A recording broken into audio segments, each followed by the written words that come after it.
Hello friends, welcome to शिक्षक prep. तो friends, आज की क्लास में हम सीटेट 2025 के लिए साइंस की क्लास करेंगे और आज हमारा डे 5 है। और डे 5 में हम क्लास 6 का 5th चैप्टर कवर करेंगे, जो है हमारा पदार्थों का पृथक्करण। यानी कि आप किस तरीके से सेपरेट कर सकते हैं सब्सटेंसेस को किसी भी मिक्सचर में से। और सीटेट एग्ज़ाम के लिए ये जो चैप्टर है फ्रेंड्स, बहुत ज़्यादा इम्पॉर्टेंट है। हर क्लास की तरह डिटेल में सारे कॉन्सेप्ट को समझेंगे। और जो स्टूडेंट्स चैनल पर पहली बार जुड़े हैं उन्हें मैं बता दूं कि यहाँ पर आपको सीटेट की प्रिपरेशन करवाई जाती है सभी सब्जेक्ट की। और अभी हम साइंस पढ़ रहे हैं, जो कि आपका पेपर 2 में काम आता है। ठीक है, इससे पहले की सारी क्लासेस की प्लेलिस्ट बना दी गई है, आप वहाँ जाकर सभी क्लासेस को 1 बाय 1 देख सकते हैं। और यहाँ पर हम पूरा कवर करने वाले हैं 6 से लेकर 8th क्लास तक का साइंस का NCERT, जो कि आपके सीटेट के एग्ज़ाम में पूछा जाता है। तो चलिए स्टार्ट करते हैं आज की क्लास। और 5th चैप्टर 6th क्लास का हम कवर करेंगे।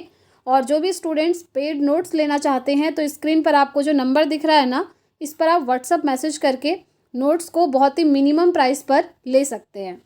तो चलिए समझते हैं पदार्थों का पृथक्करण क्या है और किस तरीके से आप पदार्थों को सेपरेट करेंगे, पृथक करेंगे। तो देखिए, इसमें आपको बताया गया है कि हमारे दैनिक जीवन में हम ऐसे बहुत से उदाहरण देखते हैं जिनमें हम पदार्थों के किसी मिश्रण से पदार्थों को पृथक करते हुए देखते हैं। जैसे आपको कोई मिक्सचर दे दिया, ठीक है, यहाँ पर दिया है, देखिए, चाय बनाते समय चाय की पत्तियों को द्रव से छलनी द्वारा आप क्या करते हैं, पृथक करते हैं। आपने चाय तो बनाई होगी डे टू डे लाइफ में, ये तो नॉर्मल सी चीज़ है। तो जब आप चाय बन जाती है आपकी, उसके बाद आप उसको छानते हैं, तो जो चाय पत्ती है उसको सेपरेट करने के लिए हम एक छलनी की हेल्प लेते हैं। ठीक है, तो इस तरीके से पृथक हो जाता है, चाय आपकी अलग हो जाती है और जो चाय पत्ती होती है वो अलग हो जाती है। चलिए आगे देखते हैं। ये देखिए, स्ट्रक्चर के थ्रू यहाँ पर दिखाया भी गया है, आप देख सकते हैं। फसल कटाई के पश्चात अनाज को भूसे से पृथक करने की जो प्रक्रिया है वो यही है। उसमें भी क्या होता है, सेपरेशन होता है।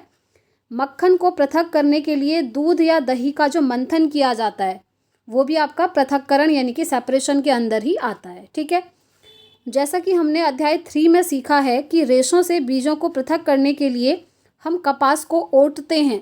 अगर आप ये सीरीज़ फॉलो कर रहे हैं तो हमने चैप्टर 3 जब कवर किया था उसमें पढ़ा था कि रेशों से जो हमको बीज मिलते हैं, आपको याद होगा कॉटन बॉल्स जो थे, कपास गोलक कहते हैं हिंदी में।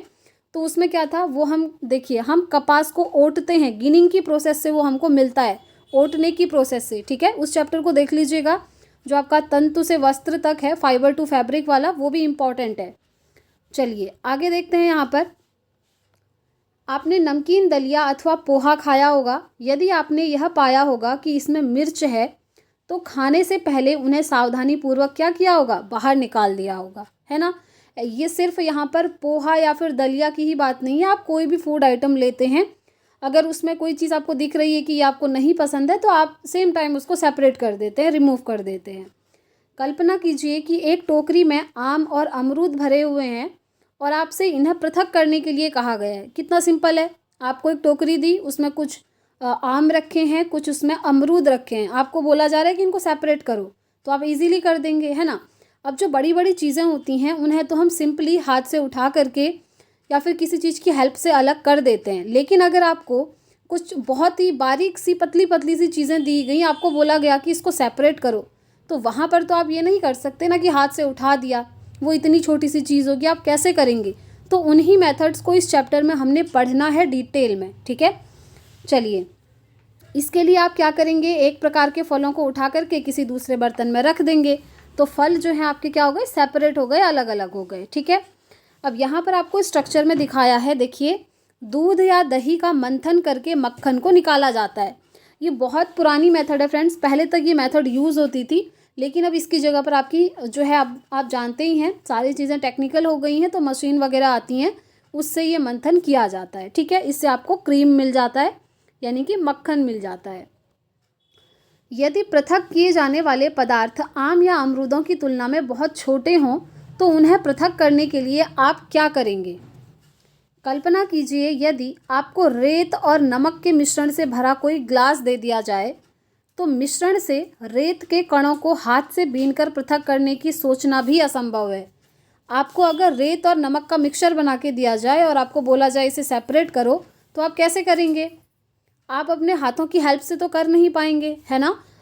तो इसके लिए आप कौन सी प्रोसेस जो है यूज़ करेंगे, ये यहाँ पर बोला गया है। अब देखिए यहाँ पर कुछ क्रियाकलाप हैं, यानी कि कुछ एक्टिविटी हैं जो कि आपके सामने दिया है। सारणी 5.1 दी है, उसमें कॉलम 1 में चलिए सीधा सारणी पर चलेंगे। ये है आपका, यहाँ पर आपको कह रहा है कि हम पदार्थों को पृथक क्यों करते हैं, अलग करने का रीज़न क्या है। जैसे सबसे पहले आपको बोला गया है कि चावलों से पत्थरों को पृथक करना। आप जब चावल बनाते हैं उससे पहले आप देख लेते हैं कि उसमें कोई पत्थर या फिर मिट्टी के टुकड़े तो नहीं हैं, आप उसको अलग कर देते हैं। आप ऐसा क्यों करते हैं? तो उद्देश्य क्या होता है अलग करने का? दो भिन्न परंतु उपयोगी पदार्थों को पृथक करना, यानी कि चावल अलग हो जाएगा और जो आप उसमें पत्थर वगैरह हैं वो अलग हो जाएंगे, ठीक है। अब जो पृथक किया जाता है उसका हम क्या करते हैं, हम ठोस अवयव को फेंक देते हैं, यानी कि जो उसमें पत्थर वगैरह हमको मिलते हैं चावल में उसको हम फेंक देते हैं। नेक्स्ट यहाँ पर एग्जाम्पल बताया है, मक्खन प्राप्त करने के लिए दूध का मंथन करना। तो अब ये क्यों किया जाता है? देखिए, अनुपयोगी अवयवों को दूर करना वो इसलिए किया जाता है क्योंकि जो ऐसी चीज़ें उसमें होंगी जो कि यूज़ में नहीं आती हैं तो उनको अलग करना, और उसमें जो भी अशुद्धि हमको मिलती है उसको हम क्या करते हैं, फेंक देते हैं, रिमूव कर देते हैं। नेक्स्ट आता है चाय की पत्तियां पृथक करना। ये तो आप सभी ने करा ही होगा। चाय की पत्ती को अलग क्यों किया जाता है बताइए? चाय के साथ ही पत्तियों को खा भी तो सकते हैं, छानने की ज़रूरत क्यों है, उन्हें क्यों सेपरेट करना है? क्योंकि देखिए, हानिकारक अवयवों अथवा अशुद्धियों को दूर करना, और हम दोनों अवयवों का उपयोग कर सकते हैं, ठीक है। चलिए अब यहाँ पर देखिए, हम देखते हैं कि किसी पदार्थ का उपयोग करने से पहले हमें उसमें मिश्रित हानिकारक तथा अनुपयोगी पदार्थों को पृथक करने की आवश्यकता होती है। वही चीज़ है, जैसे आप कोई भी चीज़ खा रहे हैं या पी रहे हैं, उसमें जो चीज़ें यूज़फुल नहीं हैं उनको आप क्या करते हैं, पृथक कर देते हैं, अलग अलग कर देते हैं। कभी कभी हम उपयोगी पदार्थों को भी पृथक कर देते हैं जिनकी हमें अलग से उपयोग करने की आवश्यकता होती है। पृथक किए जाने वाले पदार्थों के कणों के आमाप अथवा द्रव्य भिन्न हो सकते हैं। कुछ कण बड़े हो सकते हैं, कुछ छोटे हो सकते हैं। ये पदार्थों की 3 अवस्थाओं जैसे ठोस, द्रव या गैस में से कोई भी हो सकती है। इसलिए हम किन्हीं पदार्थों के ऐसे मिश्रण का पृथक्करण कैसे करेंगे जिनके गुणधर्मों में अत्यधिक भिन्नता हो। अब यहाँ पर से इनको पृथक करने के लिए आपको मेथड्स बताई गई हैं, और जो एग्ज़ाम के पॉइंट ऑफ व्यू से इम्पॉर्टेंट है वो आपका यहाँ से स्टार्ट होता है, ठीक है। पृथक्करण की विधियाँ क्या क्या हैं, किस तरीके से आप चीज़ों को एक दूसरे से पृथक करेंगे। चलिए, तो सबसे पहले यहाँ पर जो विधि आपको बताई गई है वो है हस्त चयन विधि, जिसको हम इंग्लिश में कहते हैं हैंड पिकिंग मेथड। ये मेथड ना सबसे ईजी है, आप ये मानकर चलिए। हस्त चयन, हैंड पिकिंग, नाम से ही क्लियर है, हैंड से पिक करना। जो भी इम्प्योरिटीज़ आपको मिलेंगी किसी भी चीज़ के अंदर, उसको आप क्या करेंगे, हैंड से पिक करेंगे, यानी कि हाथ से उसका चयन करेंगे और उसको फेंक देंगे जो अशुद्धियाँ हैं। बस इस विधि में और ज़्यादा कुछ नहीं है। आई होप आप लोग इसको समझ गए होंगे। जैसे आप गेहूँ है, चावल है या फिर दाल है, उनको आप पकाने से पहले एक बार देखते तो हो कि उसमें कुछ इम्प्योरिटीज़ तो नहीं है। अगर होती हैं तो उसको रिमूव किया जाता है ना। तो यही वाली जो प्रोसेस है जिसमें गेहूँ, चावल और दाल वगैरह के जो बड़े बड़े मिट्टी के कण अगर उसमें है, पत्थर है या फिर भूसा है, जो भी चीज़ें हैं उसको आप रिमूव कर देते हैं with the help of hand, यानी कि हाथ की हेल्प से, हाथ से पिक करके उसको रिमूव करना। यही है आपका हस्त चयन विधि, ठीक है। चलिए, अब जो बुक में दिया है इसकी लैंग्वेज भी एक बार देख लीजिए। दुकान से खरीदे गए अनाज का एक पैकेट कक्षा में लाइए। अब अनाज को कागज़ की शीट पर फैलाइए। क्या आप कागज़ पर एक ही प्रकार के अन्न कण पाते हैं? क्या इसमें पत्थर के टुकड़े, भूसे, टूटे हुए अन्न कण अथवा खाद्य कण होते हैं? जी हाँ, होते हैं। अब अपने हाथ से पत्थर के टुकड़े, भूसे और अन्य अन्न के कण हैं उनको अलग कर दीजिए। आपने कर दिया तो बस यही है आपका हस्त चयन विधि। तो हस्त चयन की इस विधि का उपयोग गेहूँ, चावल और दालों में से कुछ बड़े मिट्टी के कणों, पत्थर तथा भूसे को पृथक करने में किया जाता है, ठीक है। ऐसी अशुद्धियों की मात्रा प्रायः बहुत अधिक होती है। ऐसी स्थितियों में हस्त चयन द्वारा पदार्थों को पृथक करना एक सुविधाजनक विधि लगती है, क्योंकि देखिए पत्थर वगैरह बड़े बड़े होते हैं जिन्हें आप देख भी सकते हैं ईजीली, और उनको आप हाथ से रिमूव भी कर सकते हैं। लेकिन वहीं पर अगर ऐसी अशुद्धियाँ आपको दी जाएँ, ऐसी इम्प्योरिटीज़ दी जाएँ जो कि अन्न कणों के साथ इस तरीके से मिक्स हों कि आप उन्हें हाथ से रिमूव नहीं कर सकते, तो वहाँ पर फिर अन्य मेथड का यूज़ होता है, ठीक है, हस्त चयन को छोड़ करके। चलिए ये देखिए, यहाँ पर देखिए एनसीईआरटी में ना एक बहुत इंटरेस्टिंग चीज़ मुझे जो लगती है, हर एक कॉन्सेप्ट के नीचे आपको स्ट्रक्चर दिया होता है जिससे आप इजीली समझ जाते हैं। अब यहाँ पर देखिए, अनाज से पत्थर के टुकड़ों का हस्त चयन हो रहा है। ये एक बोरा आप देख रहे हैं जिसमें आपके गेहूँ हैं। गेहूँ को देखिए, ये जो है व्यक्ति बैठा है, गेहूँ को निकाल करके प्लेट में वन बाय वन ढूंढ रहा है। जो भी इम्प्योरिटीज़ हैं उन्हें यहाँ पर फेंका जा रहा है। ये है आपकी मेथड, ठीक है, ये हो गया हस्त चयन। अब चलते हैं जो आपकी दूसरी मेथड है उसकी तरफ। दूसरी मेथड है आपकी थ्रेसिंग। इसको हिंदी में भी थ्रेसिंग ही कहा जाता है और इंग्लिश में भी ये थ्रेसिंग ही है, ठीक है। अब थ्रेसिंग बेसिकली क्या होता है, पहले हम इसको अपनी लैंग्वेज में थोड़ा समझ लेते हैं। इसमें क्या होता है ना कि जो कोई अनाज है, अनाज में से अगर आपको इम्प्योरिटीज़ दूर करनी है तो डंडियों से पीट करके उसको दूर किया जाता है, ठीक है। जैसे अगर आप लोगों ने देखा हो या फिर आपने पढ़ा तो एटलीस्ट होगा ही, जैसे गेहूँ वगैरह होता है, उसकी जब कटाई करी जाती है, जब वो पक जाता है, मैच्योर हो जाता है, तो उसको काटा जाता है। उसके बाद घर लाया जाता है, सुखा करके फिर उसको पीटा जाता है डंडियों से, ठीक है, और उसमें से उसको रिमूव किया जाता है।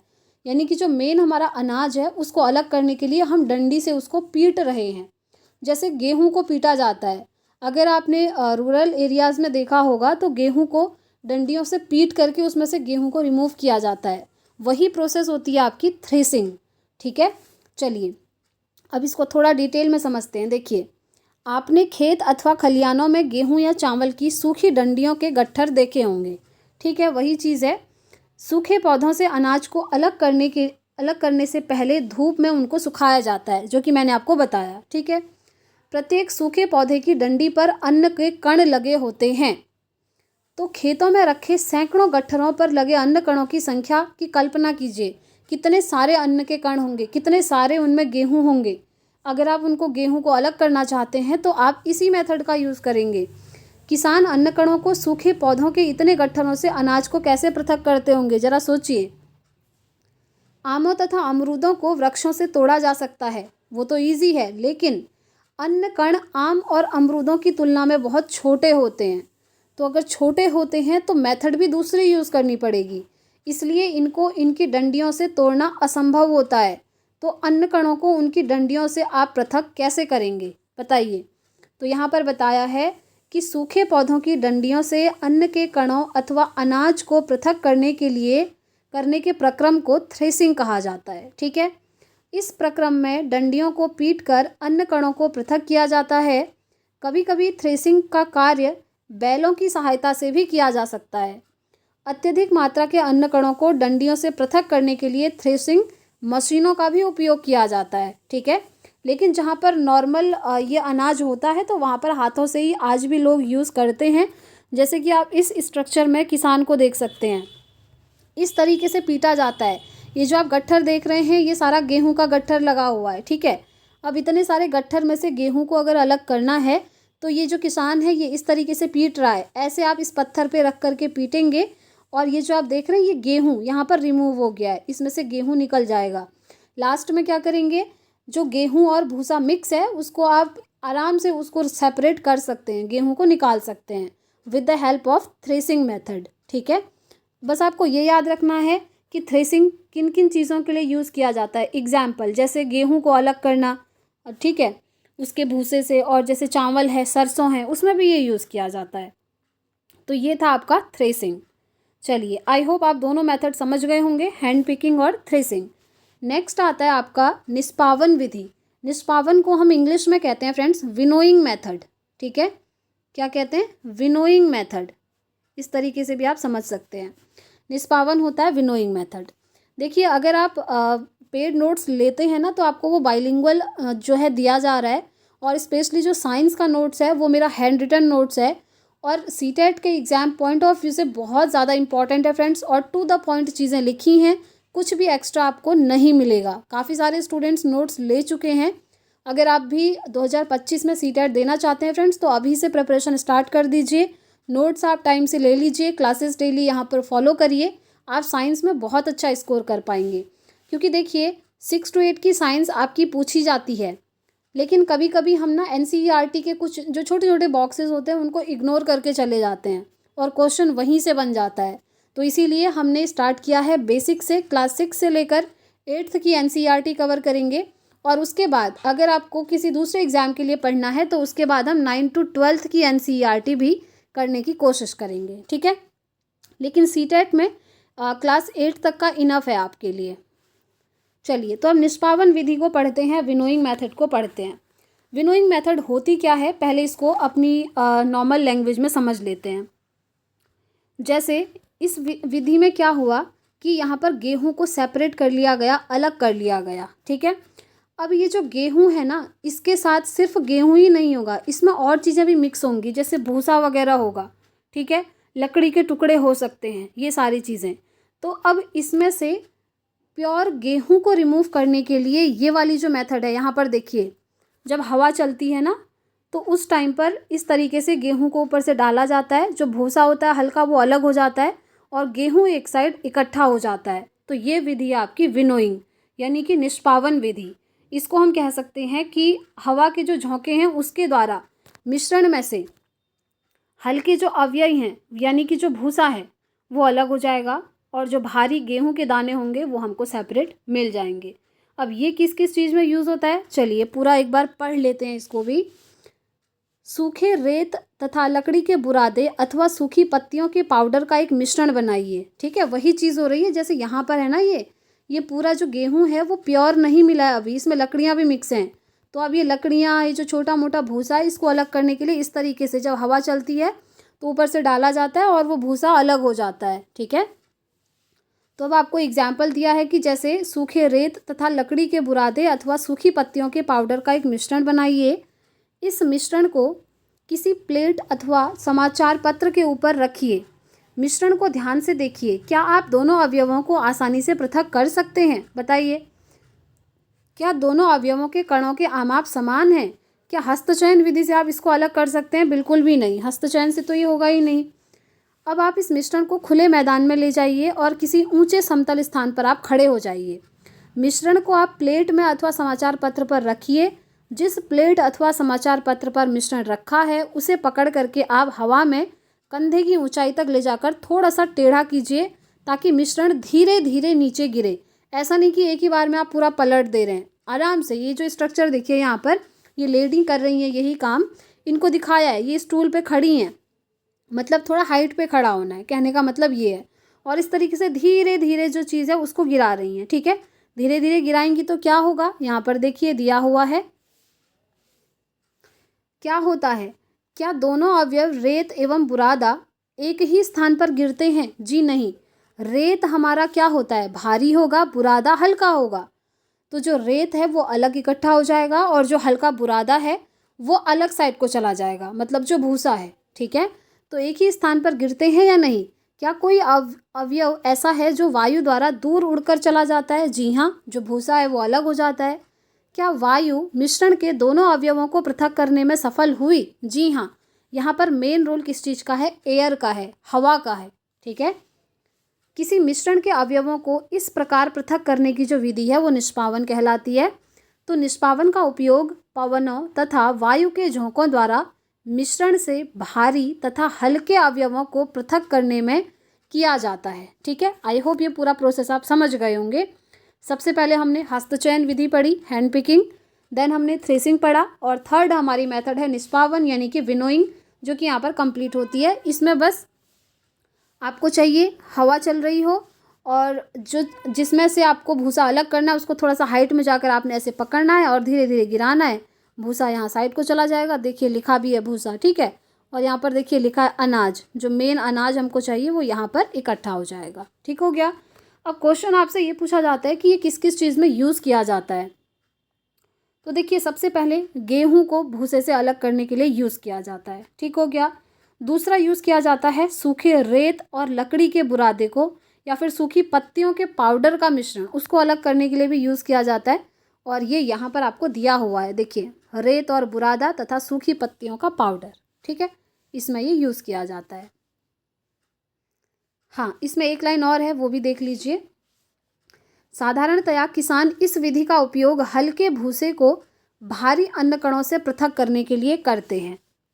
भूसे के हल्के कण पवन के साथ उड़कर दूर एकत्रित हो जाते हैं, जबकि भारी जो अन्न के कण हैं वो पृथक होकर निष्पावन प्लेटफॉर्म के नीचे एक ढेर बना लेते हैं और अलग हुए भूसे को पशुओं के चारे सहित अन्य प्रयोजनों में यूज़ किया जाता है। तो जो इम्प्योरिटी उड़ करके साइड चली गई हवा से, उसको आप अलग अलग चीज़ों में यूज़ कर सकते हैं। ठीक है, अब देखेंगे फ्रेंड्स अपनी नेक्स्ट मेथड जो है आपकी चालन विधि, यानी कि सीविंग मेथड। ठीक है, चालन को हम कहते हैं सीविंग। सीविंग मेथड देखते हैं ये क्या है, और ये आप सभी ने करी होगी, बिलीव मी। आप सभी ने आटा लगाया ही होगा कभी ना कभी अपनी लाइफ में, है ना। तो बस जो आटा आप लगाने से पहले छानते हैं छलनी की हेल्प से, वो आपका सीविंग मेथड है, चालन विधि है। नाम से ही क्लियर है, चालना किसी चीज़ को, सीविंग। ठीक है, चलिए ये देख लेते हैं। यहाँ पर आप स्ट्रक्चर के थ्रू भी समझ सकते हैं। देखिए ये आटा छाना जा रहा है ना, जो आटा है वो यहाँ पर इकट्ठा हो गया और जो इम्प्योरिटीज़ हैं इस छलनी में रह जाती हैं। देखिए कभी कभी हमें आटे से व्यंजन बनाने की इच्छा होती है, हमें इसमें उपस्थित चोकर अथवा अन्य अशुद्धियों को पृथक करने की आवश्यकता होती है। वही चीज़ लिखी है। तब हम क्या करते हैं, इसके लिए हम चालनी यानी कि छन्नी का उपयोग करते हैं तथा उसमें आटा डालते हैं। ठीक है, छन्नी में आपने आटा डाला, आटा तो आप सभी ने लगाया ही होगा, है ना। तो आटे के छोटे कण चालनी के छिद्रों द्वारा निकल जाते हैं। यहाँ पर देखिए, यहाँ पर क्या हो रहा है, जो मेन चीज़ हमको चाहिए आटा, वो यहाँ पर छन करके नीचे इस वाले बर्तन में आ गया, और जो बड़ी बड़ी इम्प्योरिटीज़ होती हैं वो इस छन्नी में रह गई। बाद में आप इस छन्नी से इम्प्योरिटीज़ को कहीं डाल दीजिए, फेंक सकते हैं, है ना। जबकि जो बड़ी अशुद्धियाँ हैं वो चालनी में रह जाती हैं। प्रायः आटे के मिल में गेहूं को पीसने से पहले पत्थरों तथा भूसे जैसी अशुद्धियों को हटाया जाता है। साधारणतया गेहूं की बोरी को एक तिरछी चालनी पर डाला जाता है। चालन द्वारा पत्थर, डंडियाँ और जो भूसा है उसको निष्पावन तथा थ्रेसिंग के बाद गेहूं में जो रह जाता है उसको चालन विधि से दूर किया जाता है। ध्यान रखिएगा। आपने इसी प्रकार के बड़े बड़े चालनों को भवन निर्माण वगैरह में देखा होगा, वही सारे एग्जाम्पल यहाँ पर दिए हैं। मेन जो चीज़ है वो मैंने आपको समझा दी है। ठीक है, इसमें क्या होता है चालन, इसमें क्या होता है मैंने आपको बताया। जैसे आटा आप छान रहे हैं तो इम्प्योरिटी आपकी छलनी में रह जाएगी। ठीक है, आप ये दूसरा एग्जाम्पल भी देख सकते हैं। चालन द्वारा कंकड़ तथा पत्थरों को रेत से पृथक किया जाता है। ये जो क्रियाकलाप दिया है ना, एक्टिविटी, ये यही है। क्या है मैं आपको शॉर्ट में समझा देती हूँ। आपने कभी देखा होगा जो मकान बनाने वाले होते हैं घरों पे, वो क्या करते हैं, जैसे सीमेंट है, सीमेंट के अंदर अगर कुछ इम्प्योरिटी है तो ये जो है ना इसकी हेल्प से उसको छान लेते हैं, ताकि जो हमको चाहिए मेन वो नीचे यहाँ पर इकट्ठा हो जाए और जो इम्प्योरिटी है वो इसमें रह जाए, फिर इसको हटा दो। सेम है जैसे आटा छानते हैं उसी तरीके से। तो ये वाली जो मेथड है आपकी चालन विधि कहलाती है। ठीक है, इसमें अगर आप डेफिनेशन जानना चाहते हैं तो ये है जो मैंने आपको बता दी है, देख लीजिए। आटे के छोटे कण चालनी के छिद्रों द्वारा निकल जाते हैं और बड़ी अशुद्धियाँ चालनी में रह जाती हैं। तो यही है आपका। और चालन द्वारा देखिए पत्थर हो गया, डंडियाँ हो गई और भूसा हो गया, जो निष्पावन और थ्रेशिंग के बाद गेहूं में रह जाते हैं, उनको चालन विधि से दूर किया जाता है। जैसे आटा छानना हो गया एग्जाम्पल, और दूसरा हो गया रेत को छानना, जो कि यहाँ पर आप देख सकते हैं। ठीक है, बाद में इसी रेत को सीमेंट बनाया जाता है। चलिए आगे बढ़ते हैं। अब हमारी जो नेक्स्ट मेथड आती हैं, ये जो 3 मेथड हैं ये भी इम्पॉर्टेंट हैं, ये भी आपको ध्यान रखनी है। ये एक साथ ही इसलिए दी हुई है क्योंकि ये तीनों एक दूसरे से कनेक्टेड हैं। ठीक है, अब ये क्या है चलिए समझ लेते हैं। सबसे पहली है अवसादन विधि, जिसको हम इंग्लिश में कहते हैं सेडिमेंटेशन। दूसरी है निस्तारण यानी कि डिकेंटेशन, और थर्ड है आपकी निस्यंदन विधि यानी कि फिल्ट्रेशन मेथड। फिल्ट्रेशन तो आप नाम से ही समझ गए होंगे, फिल्टर करना, जैसे आप वाटर को फिल्टर करके पीते हैं।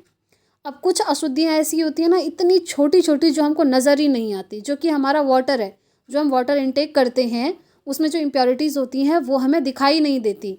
तो इसीलिए ये जो फिल्ट्रेशन मेथड है इसकी हेल्प से हम वाटर को फिल्टर करके पीते हैं। ठीक है, चलिए सारी मेथड को थोड़ा बहुत डिटेल में समझ लेते हैं। यहाँ पर देखिए, कभी कभी मिश्रण के अवयवों को निष्पावन अथवा हस्तचयन द्वारा पृथक करना संभव नहीं होता है।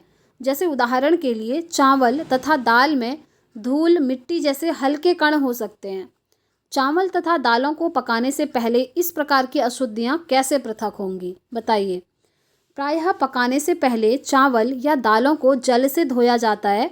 जब आप चावल या दाल में जल डालते हैं तब उन पर चिपकी हुई अशुद्धियाँ जैसे धूल के कण हैं वो पृथक हो जाते हैं।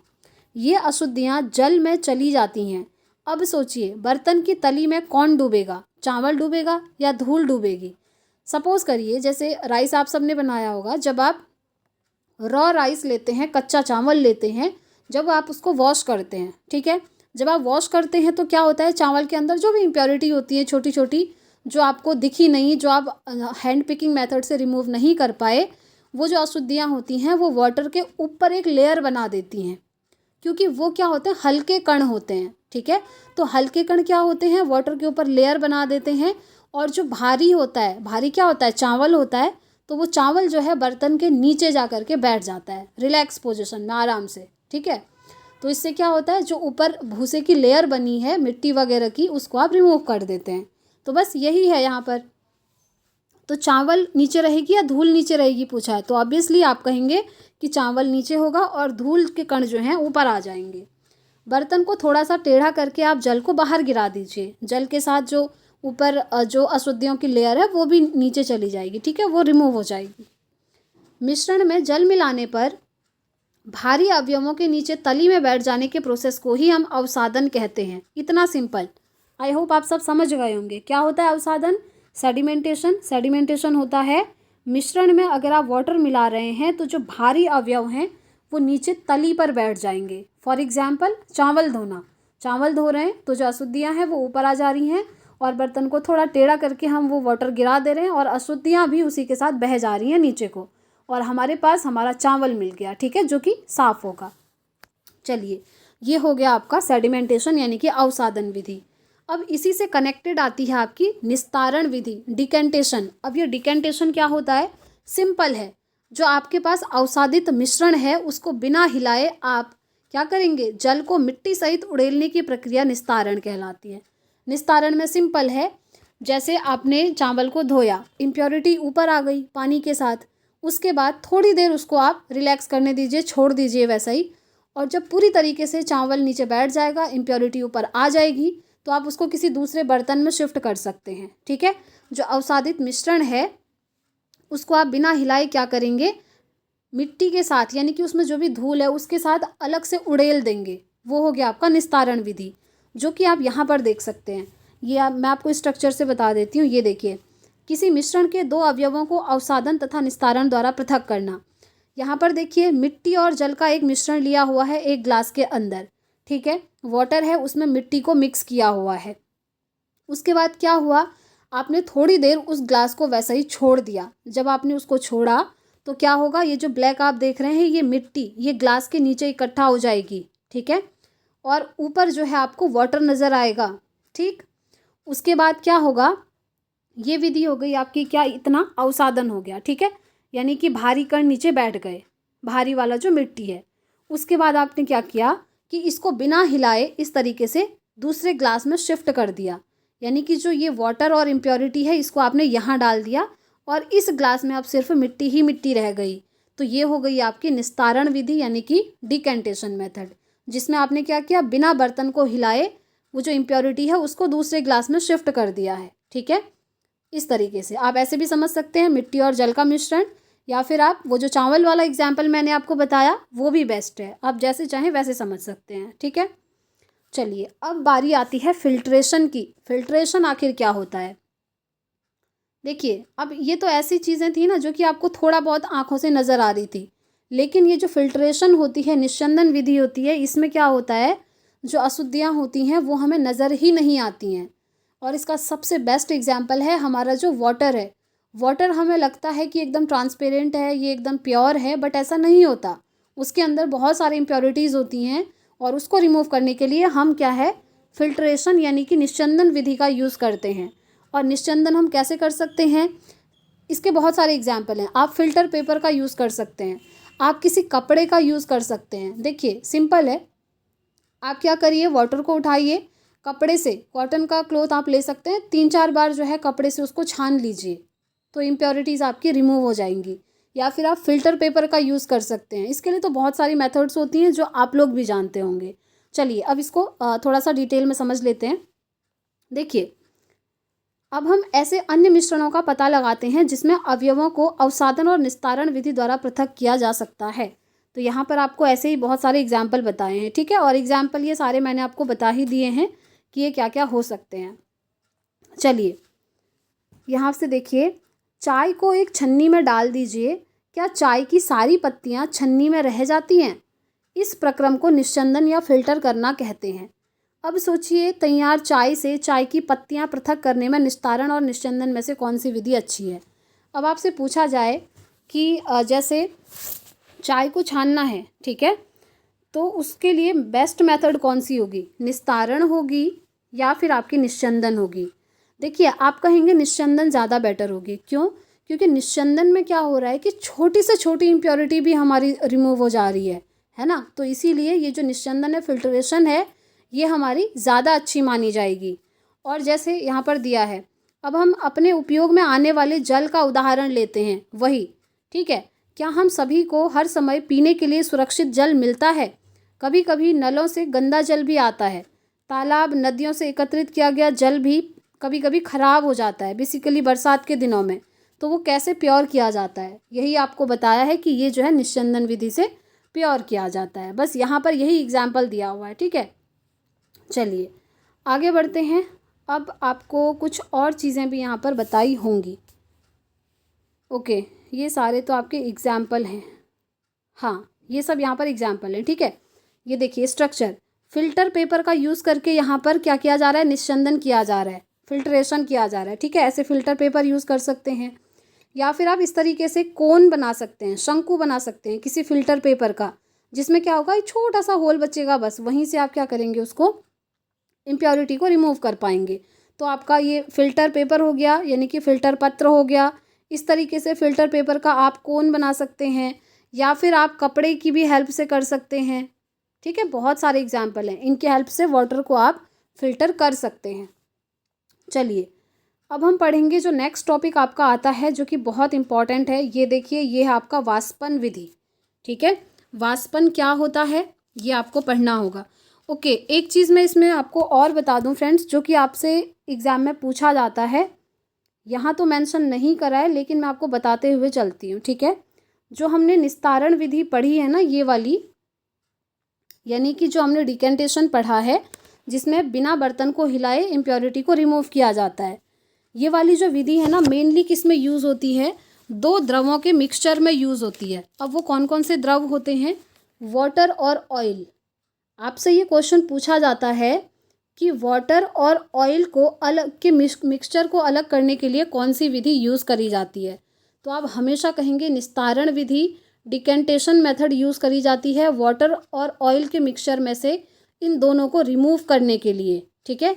क्योंकि इसमें क्या होता है, हमें पता है कि डिकेंटेशन मेथड में क्या होता है कि जो है हम थोड़ी देर तक सॉल्यूशन को छोड़ देते हैं, और अगर आप छोड़ देंगे तो हमेशा क्या होता है कि वाटर के ऊपर ऑयल की एक लेयर जम जाती है। आपने नॉर्मली देखा भी होगा, अगर आप वाटर में ऑयल को मिक्स करना चाहें तो वो मिक्स नहीं हो पाता है, चाहे ऑयल हो या फिर चाहे घी हो, ठीक है। ये वाली जो ऑयली चीज़ें होती हैं, ये वाटर में जो है सॉल्युबल नहीं हो पाती हैं। इसमें क्या होता है, जो ऑयल की लेयर होती है वो वाटर के ऊपर जो है जम जाती है, और इस तरीके से बिना बर्तन को हिलाए धीरे धीरे हम ऑयल की जो लेयर जमी है उसको दूसरे बर्तन में डाल सकते हैं, कुछ इस तरीके से, जो आपको ये स्ट्रक्चर दिखाया है, ठीक है। तो ये क्वेश्चन पूछा जाता है, ध्यान रखेंगे। वाटर और ऑयल के मिक्सचर में से दोनों को अलग करने के लिए हमेशा निस्तारण विधि का यूज़ किया जाता है, ठीक। चलिए आगे बढ़ते हैं। हम पहुँचे थे अपने वाष्पन वाले टॉपिक पे। वाष्पन को हम इंग्लिश में क्या कहते हैं? इवेपोरेशन, ठीक है। क्या कहा जाता है? इवेपोरेशन होता है वाष्पन। नाम से ही क्लियर है, वाटर का वाष्प बन करके उड़ जाना आपका वाष्पन होता है। सिंपल सी डेफिनेशन इस तरीके से समझ सकते हैं कि द्रव को उसके वाष्प में परिवर्तित करने की जो प्रक्रिया है वो आपकी वाष्पन कहलाती है। और ये आप सभी ने देखा भी होगा, नॉर्मली जब आप वाटर गर्म करते हैं आप देखते होंगे वाटर उबल रहा है और कुछ वाटर जो है वेपर बन के ऊपर एटमॉस्फेयर की तरफ उड़ने लगता है। बस वही प्रोसेस आपका वाष्पन है, ज़्यादा कुछ नहीं है, ठीक है, सिंपल। चलिए एग्जाम्पल से समझेंगे। एक बीकर में थोड़ा सा जल लेकर उसमें 2 चम्मच नमक डालिए। हाँ, ये क्वेश्चन भी आपका पूछा जाता है।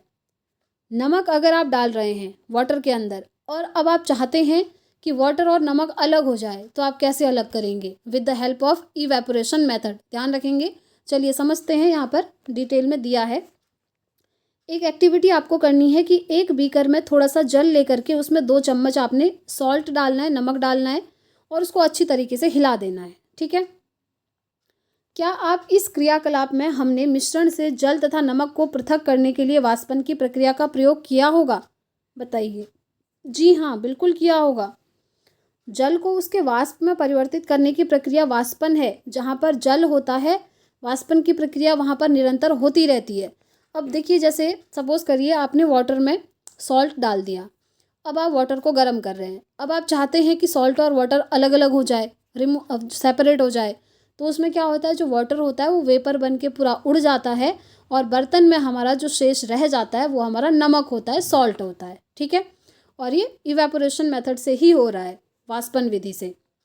तो ये आप समझ गए कि जहाँ पर भी आपको वाटर दिखेगा वहाँ पर क्या होगा, आपकी वाष्पन होगा। क्या होगा? इवेपोरेशन होगा।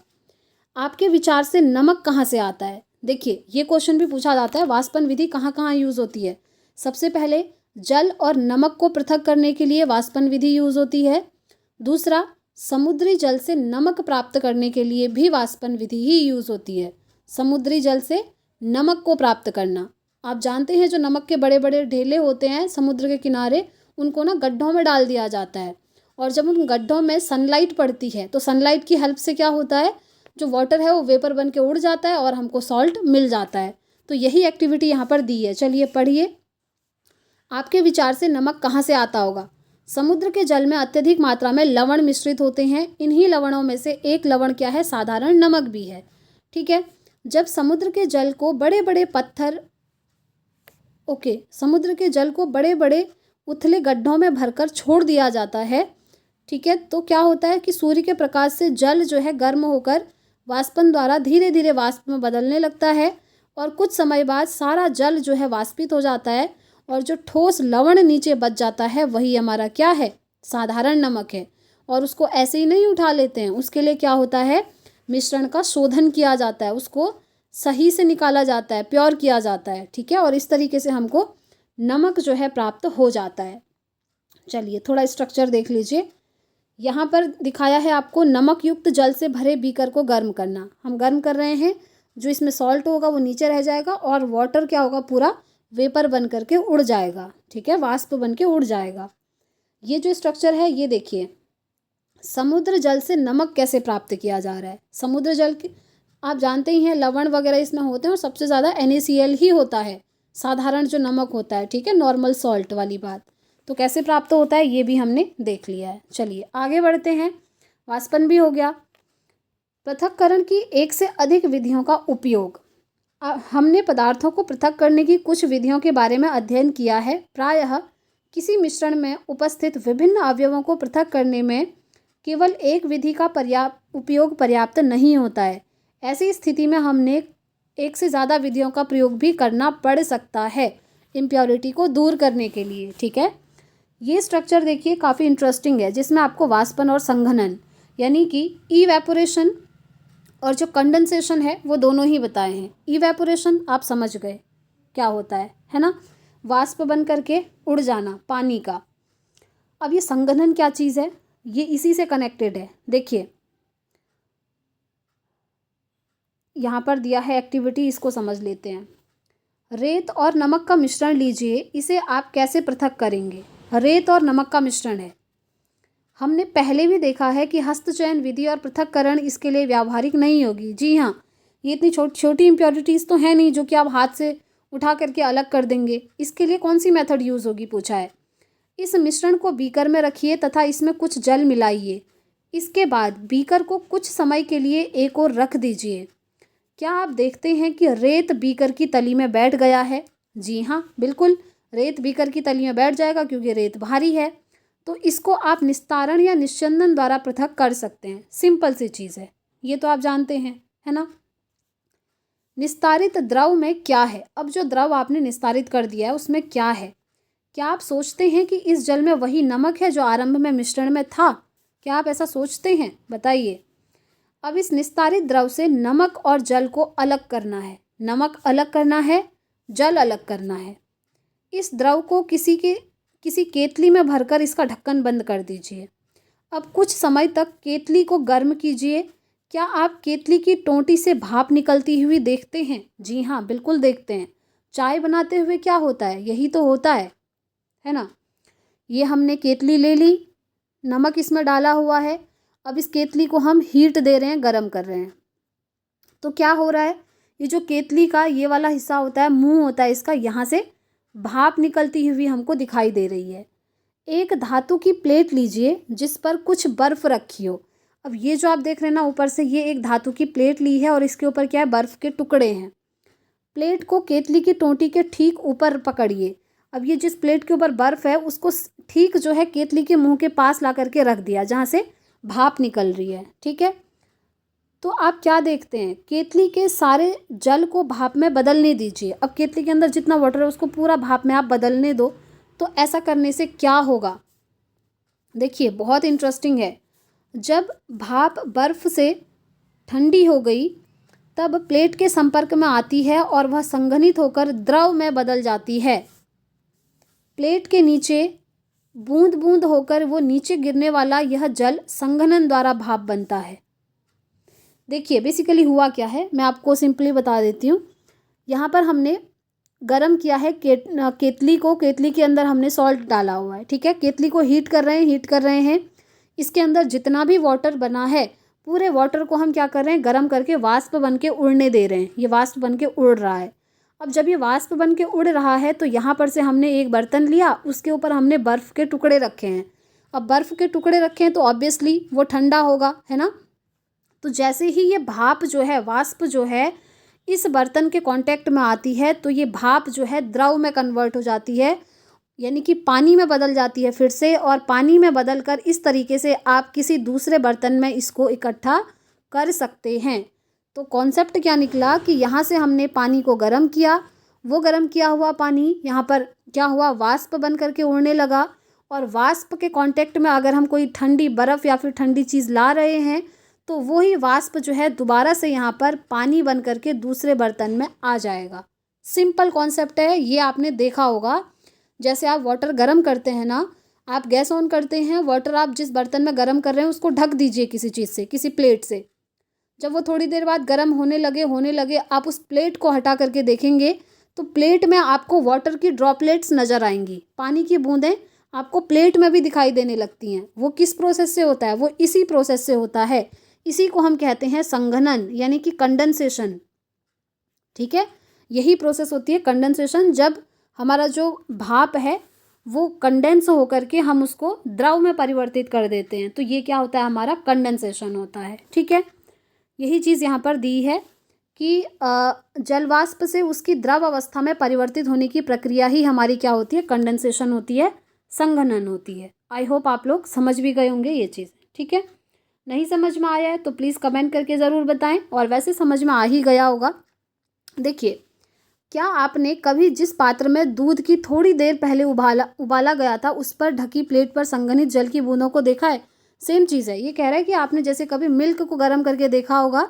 मिल्क को आप जिस भी चीज़ से ढकते हैं किसी प्लेट से, थोड़ी देर बाद आप देखेंगे कि उस प्लेट में भी क्या होगा, वाटर की ड्रॉपलेट्स आ गई हैं, पानी की कुछ बूंदें आपको नज़र आती हैं। तो ये आपकी कंडेंसेशन मेथड से ही होता है, यानी कि संघनन विधि से ही होता है।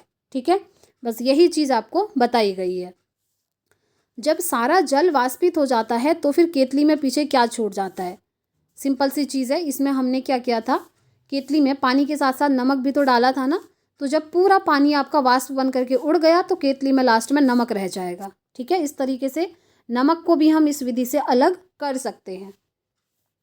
इस प्रकार हमने मिश्रण से नमक, रेत, जल, इन सब को इन विधियों द्वारा क्या कर लिया, पृथक कर लिया है। बस सिंपल है, और आपको कुछ नहीं करना है। क्या कह रहा है कि मिश्रण में से हमने नमक, रेत, जल, इन तीनों को निस्तारण, निस्यंदन, वाष्पन और संघनन विधि से क्या कर दिया, अलग कर दिया। बस यही कॉन्सेप्ट था इस चैप्टर में। आगे बढ़ते हैं, कुछ चीज़ें और हैं। देखिए ये वाला जो चैप्टर है बहुत इंपॉर्टेंट है, ध्यान रखें, इसीलिए मैं आपको बार बार चीज़ों को बहुत डीपली समझाने की कोशिश कर रही हूँ। इवेपोरेशन क्या है, कंडेंसेशन क्या है, डिकेंटेशन क्या है, और अभी हमने जो पढ़ा फिल्ट्रेशन क्या है, ठीक है, साथ ही साथ सेडिमेंटेशन क्या है, और उससे पहले जो हमने मेथड पढ़ी हैंड पिकिंग है, थ्रेसिंग है, वो सारी आपने समझ ली होंगी और अच्छे से उसको ध्यान में रखिएगा। अगर आप भूल जाते हैं तो आप वीडियो को दोबारा से भी देख सकते हैं, क्योंकि यूट्यूब पर तो आपको फ्री में सारी चीज़ें अवेलेबल हैं, ठीक है। तो यहाँ पर ये पूरा कंप्लीट होता है। अब बढ़ते हैं आगे नेक्स्ट टॉपिक की तरफ। देखिए एक चीज़ मैं आपको यहाँ पर और समझा देती हूँ जो कि आपका वाष्पन से रिलेटेड है। दो टर्म्स आते हैं जिसको लेकर ना स्टूडेंट्स बहुत कंफ्यूज हो जाते हैं। इवेपोरेशन मतलब होता है वाष्पन, ये तो मैंने आपको बता दिया। इवेपोरेशन हो गया आपका वाष्पन। एक इसी के जैसा कॉन्सेप्ट आता है वेपोराइजेशन। देखिए इवेपोरेशन अलग चीज़ है, वेपोराइजेशन अलग चीज़ है। भले ही दोनों में पानी का वाष्प बन रहा है, लेकिन ये प्रोसेस दोनों अलग अलग हैं। इवेपोरेशन में क्या होता है, द्रव जो है वाष्प में बदलता है, सीधी सी चीज़ है। लिक्विड जो है हमारा कन्वर्ट हो जाता है वेपर में, और वेपराइजेशन में भी यही होता है, लिक्विड जो है कन्वर्ट होता है वेपर में। लेकिन दोनों में डिफरेंस क्या है, ये जो इवेपोरेशन है ना, ये किसी भी टेम्परेचर पर हो सकता है। तापमान आपका कितना भी हो, इवेपोरेशन आपका होगा। लेकिन वेपराइजेशन के लिए जो टेम्परेचर है वो हमें फिक्स चाहिए होता है। फिक्स आपका 100 डिग्री सेल्सियस टेम्परेचर इसमें फिक्स चाहिए होता है, ठीक है। बस यही डिफरेंस है दोनों में। इवेपोरेशन की प्रोसेस किसी भी टेम्परेचर पर पॉसिबल है, लेकिन वेपराइजेशन की जो प्रोसेस होती है उसके लिए फिक्स्ड टेम्परेचर चाहिए। एग्जाम्पल से समझते हैं, देखिए एग्जाम्पल से समझेंगे, ठीक है। वेपोराइजेशन में क्या होता है, टेम्परेचर हमको फिक्स चाहिए। जैसे अगर आप वाटर को गर्म करते हैं ना, तो वाटर गर्म करने के लिए आपको टेम्परेचर रखना होगा, बॉईल करने के लिए 100 डिग्री सेल्सियस। अगर 0 डिग्री पर आप वाटर को बॉईल करना चाहेंगे तो वो नहीं बॉईल होगा, टेम्परेचर आपको उसको देना ही पड़ेगा, ठीक है। लेकिन वहीं पर अगर आपको कपड़े सुखाने हैं सपोज़ करिए, तो कपड़े सुखाने के लिए आपको फिक्स्ड टेम्परेचर थोड़ी चाहिए, वो तो किसी भी टेम्परेचर पे होता है। आप बाहर डाल दीजिए कपड़ों को सुखाने के लिए, वॉश करने के बाद, उसके बाद आप देखेंगे धूप कम होगी तो वो कम सूखेगा, लेकिन सूखेगा ज़रूर थोड़ा बहुत। तो कहने का मतलब है टेम्परेचर वहाँ पर कम होगा तो भी चलेगा, तो वो किसी भी टेम्परेचर पर हो जाता है, ठीक है। इवेपोरेशन जैसे आपका जो स्वेटिंग है वो सूखती है, पसीना सूखना। अब पसीना सुखाने के लिए आप ऐसा तो नहीं करते कि 100 डिग्री सेल्सियस उसको हीट दे दो, नहीं, वो किसी भी टेम्परेचर खुद ही हो जाता है, ठीक है। और जैसे कपड़े सुखाना, ये भी इसी के अंदर आएगा। लेकिन जो वेपोराइजेशन होता है उसमें क्या होता है, टेम्परेचर फिक्स चाहिए। जैसे वाटर को उबालने के लिए 100 डिग्री सेल्सियस आपको चाहिए ही होगा, तभी वाटर आपका क्या होगा, उबलेगा, बॉईल होगा, ठीक है।